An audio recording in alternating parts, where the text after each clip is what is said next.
The streets of Portland have seen tension before, but this time, the battle isn't in the crowd. It's inside a courtroom. Early this week, a federal judge found herself at the center of a storm that has split the nation. The question before her: should the National Guard return to Portland's streets? Outside, the city moves like any other day. People grabbing coffee, buses running, traffic lights blinking.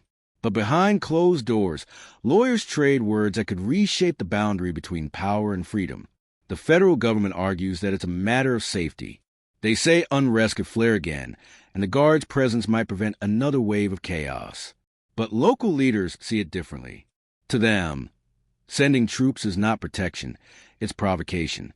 They claim the city isn't a war zone, and calling the Guard would only ignite old wounds. As the judge listens, the room falls into a kind of heavy silence. Every word feels measured, every glance calculated. She knows whatever she decides will echo far beyond Portland.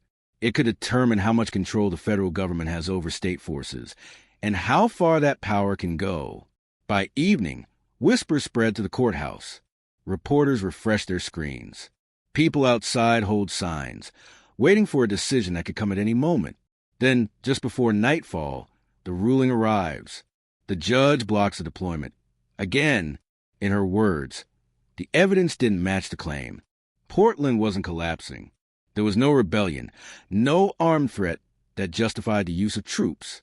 And with that, the National Guard stays home.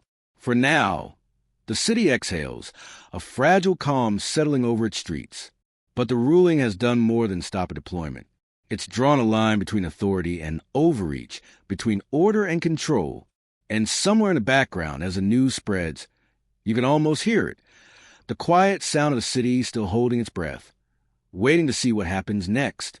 If stories like this make you question how power truly works behind the scenes, subscribe to Echoes of the Vanished, where every decision, every headline, and every silence leaves an echo worth listening to.